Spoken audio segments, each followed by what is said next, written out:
Hey guys! Today's video is all about core strength. And if you know anything about me, if you've been following me for a while, or you saw my post in another group about core and pelvic floor health, you will know that I am a core strength fanatic. That is my jam. That is what I do. I love it.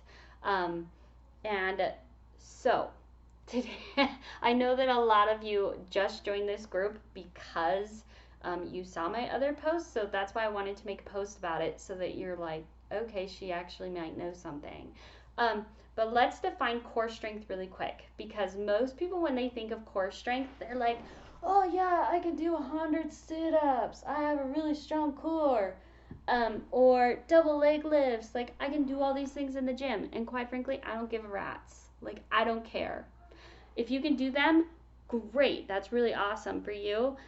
They're not for me. I actually don't do those exercises. I don't find them to be helpful in my body, so I don't do them. And I'm also not talking about a six pack because clearly I don't have one. Would I like one? Sure, I would love to look Instagram worthy and have a really flat, sexy belly, but I don't. And truth be told, a lot of people that have a six pack have core dysfunction. So, what is core dysfunction, right? Core dysfunction is back pain, hernias, diastasis recti, which is when the muscles are pulled, separated, which actually does happen in men and women. It's also prolapse, leaking pee, hip pain. All of those things are related to the core. 50% of the population, give or take, we don't really know, but the estimates are around 50% of the population have some type of core dysfunction. So I really like to talk about it, and that is why. So core strength that I am talking about is not all of those things.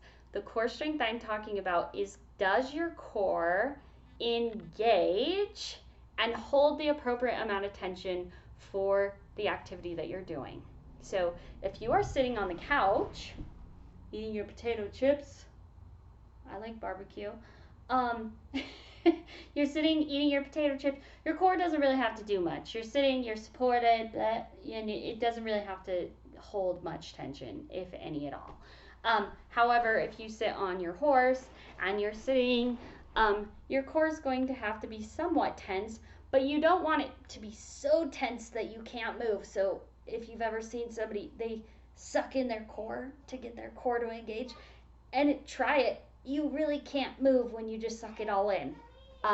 So we want a core that has the appropriate amount of tension, that holds up your pelvis, that holds in your abdominals, and that supports your spine, but you're still able to move with it. So my core is engaged right now and I can still move.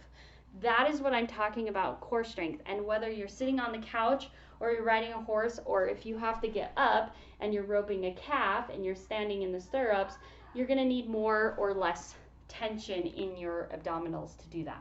So I will stop talking now and show you a quick exercise that you can do to test your core strength.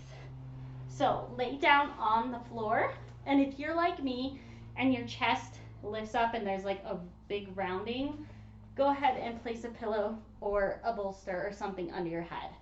And then rest your sacrum really firmly to the floor. Not really firmly, you don't need to press into the floor, but you don't want your butt tucked under like this. So find that, and now place your hands on your lower belly, and you're just gonna lift your right leg and then your left leg.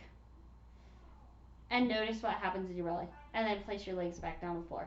You can see with mine, my belly lifts up and my hips had to shift in order to get into that movement. That is a good sign that my core is not able to hold that load. It's not able to do that movement. It's not stable. If it has to bulge up and my hip has to move, then my core is not engaged appropriately for that movement. So let's try it again. I'll show you a little secret. So this time in between, I want you to hiss like a snake.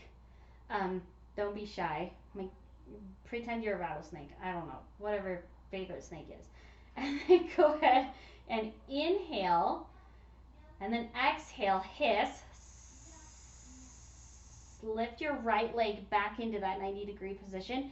This time, keep that tension in your lower belly. So let your lower belly sink down to the floor. Hold that, but then breathe into your ribs while this is still tight.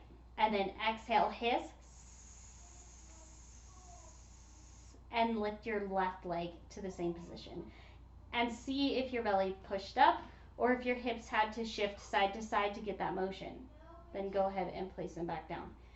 If your hips had to move or your belly had to come up, it's a good indication that your core is not supporting you appropriately. So if you're more interested in core exercises, I actually teach a lot of them in private sessions or group sessions. And I do post some tips in this group as well, but I like that test. That's actually more advanced. I am doing a Zoom session next week to find out more information about core and pelvic floor health for women who are riders. And then I'm also hosting a 4-week series. It will be limited to only 4 riders, 4 women who want to strengthen their core and pelvic floor.